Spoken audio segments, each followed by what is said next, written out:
Nabi Yusuf adalah anak ketujuh dari 12 anak Nabi Yakub. Ibunya bernama Rahil. Yusuf lahir di Palestina. Ibunya wafat saat Yusuf berusia 12 tahun. Nabi Yusuf berdakwah di wilayah Mesir. Yusuf dipercaya menjadi pejabat kerajaan untuk menangani bencana kekeringan selama 7 tahun yang diketahuinya dari tafsir mimpi raja. Yusuf wafat di Nablus, Palestina. Pada suatu malam, Yusuf bermimpi melihat 11 bintang, matahari, dan bulan bersujud di hadapannya. Lah begitu terkesan dengan mimpinya. Keesokan harinya, Yusuf mendatangi ayahnya, lah menceritakan mimpinya semalam. Wahai ayahku, sesungguhnya aku bermimpi melihat 11 bintang, matahari, dan bulan. Kulihat semuanya bersujud kepadaku. Mendengar hal ini, Nabi Yakub begitu gembira. Yakub tahu bahwa mimpi anaknya tersebut bukan sebuah mimpi biasa. Itu adalah sebuah tanda bahwa suatu hari nanti Yusuf akan menjadi seorang yang dimuliakan oleh Allah dan manusia. Rasa sayang dan cinta Nabi Yakub terhadap Yusuf pun semakin besar. Akan tetapi, ia khawatir jika saudara-saudara Yusuf mengetahui mimpi itu.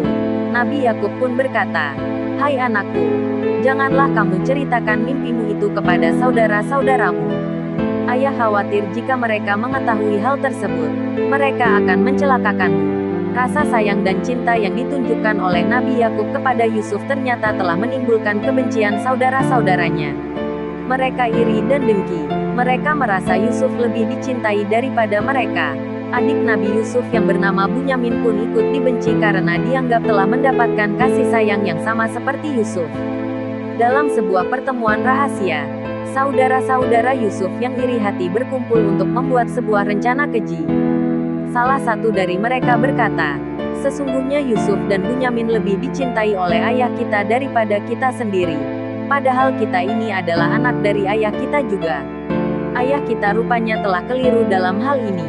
Bunuhlah Yusuf atau buanglah dia ke suatu daerah yang tidak dikenal supaya perhatian ayah kita tertumpah kepada kita semua," ujar salah satu saudara Yusuf.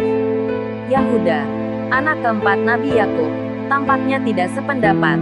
Lah berkata, "Janganlah kalian membunuh Yusuf, tapi masukkanlah dia ke dalam sumur yang sering dilewati dan dijadikan tempat peristirahan para musafir.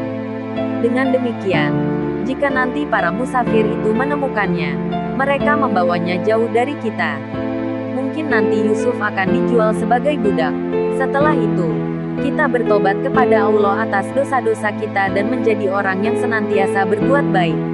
Akhirnya, mereka semua setuju dengan pendapat Yahuda. Kemudian, mereka merencanakan cara membawa Yusuf tanpa ada keberatan dari ayahnya yang selalu khawatir dengan keselamatan Yusuf. Keesokan harinya, saudara-saudara Yusuf meminta izin kepada Nabi Yakub untuk mengajak Yusuf bermain ke tepi hutan untuk menikmati pemandangan. Pada awalnya, Nabi Yakub ragu-ragu memberi izin. Akan tetapi, setelah didesak oleh saudara-saudara Yusuf, akhirnya Nabi Yakub mengizinkan dengan memberi pesan kepada mereka agar berhati-hati dan menjaga adiknya tersebut. Esoknya, berangkatlah rombongan putra Yakub, kecuali Bunyamin karena masih terlalu kecil. Mereka menuju ke tempat sesuai dengan rencana mereka kemarin. Setibanya di tempat tersebut, mereka bermain kejar-kejaran. Pada saat bermain, mereka sedikit demi sedikit melepaskan baju Yusuf. Yusuf tidak menyadari apa maksud saudara-saudaranya tersebut, lah hanya mengikutinya saja. Mereka berkejar-kejaran hingga sampai di dekat sebuah sumur. Tempat tersebut ada di hutan yang biasa dilalui oleh para musafir. Dengan cepat, mereka mengangkat Yusuf dan hendak melemparkannya ke dalam sumur. Yusuf meronta dan berusaha melepaskan diri. Akan tetapi, cengkeraman saudara-saudaranya lebih kuat. Akhirnya, perlawanan Yusuf sia-sia saja. Mereka berhasil melemparkan Yusuf ke dalam sumur tersebut. Sore harinya, mereka datang kepada ayah mereka sambil menangis. Mereka berkata, "Ayah, sesungguhnya kami pergi berlomba-lomba dan kami tinggalkan Yusuf di dekat barang-barang kami. Lalu dia dimakan serigala. Dan kamu sekali-kali tidak akan percaya kepada kami, sekalipun kami adalah orang-orang yang benar." Mereka datang membawa baju Yusuf yang berlumuran dengan darah palsu. Dengan sedih Yakub berkata, "Sebenarnya hanya dirimu sendirilah yang memandang baik perbuatan yang buruk itu. Maka hanya bersabar itulah yang terbaik bagiku." dan hanya kepada Allah memohon pertolongannya terhadap apa yang kamu ceritakan. Kemudian, datanglah kelompok orang-orang musafir. Seorang di antaranya mengambil air. Ia menurunkan timbanya dan berkata, "Oh, kabar gembira, ada seorang anak muda." Mereka lalu menyelamatkan Yusuf dan menyembunyikannya sebagai barang dagangan. Akhirnya, mereka sepakat untuk menjual anak temuan itu kepada salah seorang menteri di negeri Mesir yang bernama Kitfir al-Aziz. Karena Yusuf adalah anak temuan, mereka takut pemilikinya akan mengambilnya. Oleh karena itu, mereka tergesa-gesa menjualnya dengan harga yang murah. Kitfir membeli Yusuf untuk membantu istrinya, Zulaikha, dalam mengurus kebutuhan rumah tangganya.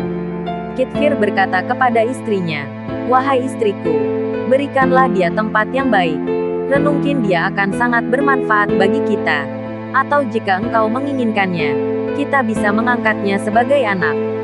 Sejak itu, Yusuf tinggal di rumah Kitfir dan istrinya yang bernama Zulaikha.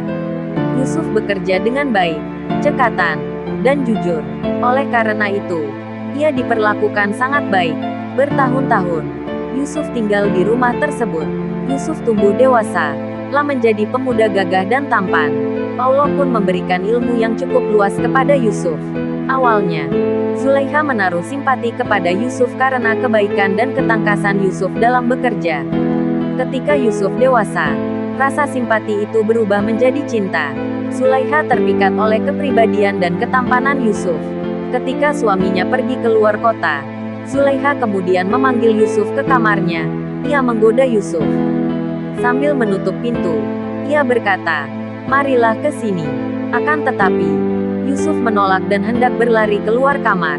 Zulaikha menarik baju Yusuf dari belakang. Ketika Yusuf membuka pintu kamar, tiba-tiba muncul Kitfir. Zulaikha merasa cemas dan ketakutan.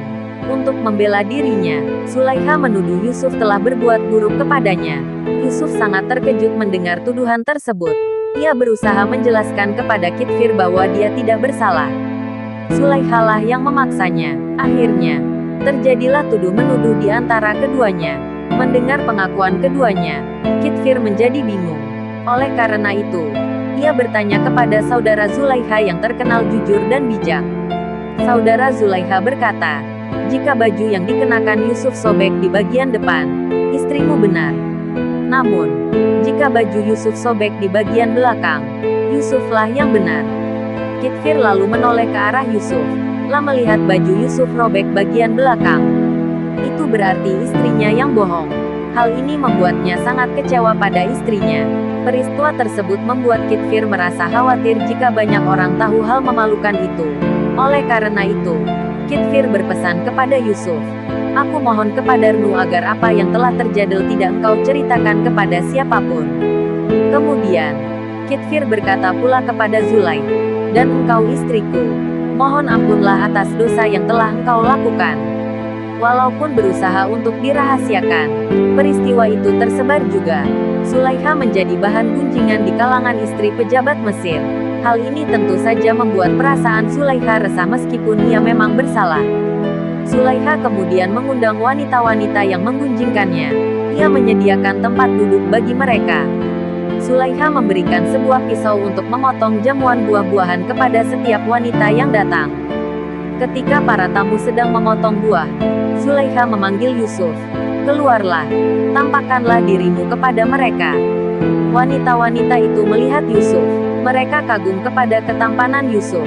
Tanpa mereka sadari, wanita-wanita itu melukai jari tangannya dan berkata, "Maha sempurna Allah, ini bukanlah manusia. Sesungguhnya, ini tidak lain hanyalah malaikat yang mulia." Zulaikha berkata, "Itulah orang yang kamu cela karena aku tertarik kepadanya. Sesungguhnya aku telah menggoda dia untuk menundukkan dirinya kepadaku, tetapi dia menolak. Sesungguhnya, jika dia tidak menaati apa yang aku perintahkan kepadanya, niscaya dia akan dipenjarakan dan dia akan termasuk golongan orang-orang yang hina." Peristiwa yang dialami Yusuf ternyata sangat mengkhawatirkan dirinya. Yusuf merasa takut dengan sikap yang diperlihatkan Zulaikha dan orang-orang yang ada di sekitarnya. Dalam doanya Yusuf berkata, "Wahai Tuhanku, penjara lebih aku sukai daripada memenuhi ajakan mereka kepadaku.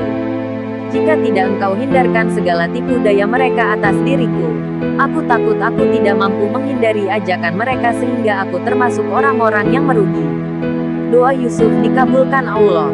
Setelah peristiwa memalukan itu, hati Kitfir menjadi tidak tenang, lah menyadari bahwa istrinya bersalah. Akan tetapi, untuk menjaga nama baiknya, ia berniat memisahkan Yusuf dengan Zulaikha dengan cara memenjarakan Yusuf.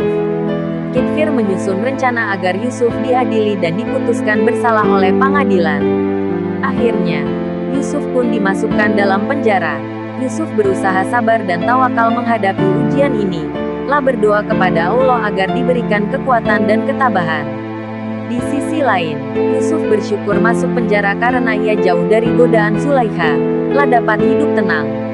Yusuf diangkat menjadi nabi oleh Allah setelah menerima beberapa ujian dan cobaan, lah diberikan mukjizat. Salah satunya adalah dapat menafsirkan mimpi. Allah memberi Nabi Yusuf tugas untuk menyeru kepada manusia agar menegakkan keadilan, melawan kezaliman, mengendalikan nafsu, dan saling mengasihi kepada sesama. Nabi Yusuf memulai tugasnya berdakwah kepada para penghuni penjara. Di antara mereka, ada 2 orang pegawai istana Raja Mesir yang dipenjara karena tuduhan menentang raja. Ketika bertemu Nabi Yusuf, keduanya menceritakan tentang mimpi yang dialami. Orang yang pertama berkata, "Sesungguhnya aku bermimpi memeras anggur." Sementara itu, orang yang kedua berkata pula, "Sesungguhnya aku bermimpi membawa roti di atas kepala. Kemudian muncul burung gagak dan mematuki roti-roti tersebut. Kami mohon kepadamu agar engkau menafsirkan arti mimpi kami karena kami yakin engkau adalah orang yang mampu melakukannya." Yusuf menjelaskan kepada pelayan pertama, "Wahai saudaraku, sesungguhnya engkau akan dibebaskan dan dipekerjakan kembali oleh sang raja." Sementara kepada pelayan yang kedua, ia menjelaskan, "Dan engkau saudaraku, sebelumnya aku mohon agar engkau tabah karena mimpimu memberitahukan kepadaku bahwa engkau akan menerima hukuman mati." Beberapa hari kemudian tafsir Yusuf tersebut terbukti. Sebelum berpisah dengan keduanya, Yusuf berpesan kepada pelayan pertama agar ia menyampaikan tentang kemampuan yang dimiliki Yusuf kepada raja. Akan tetapi, orang tersebut lupa dengan pesan Nabi Yusuf karena setan telah membuatnya lupa. Sejak saat itu, Yusuf banyak didatangi orang untuk menafsirkan mimpi mereka. Nabi Yusuf pun menggunakan kelebihan yang dimilikinya itu sebagai sarana untuk berdakwah. Orang-orang pun percaya Yusuf sebagai nabi dan mengikuti dakwahnya.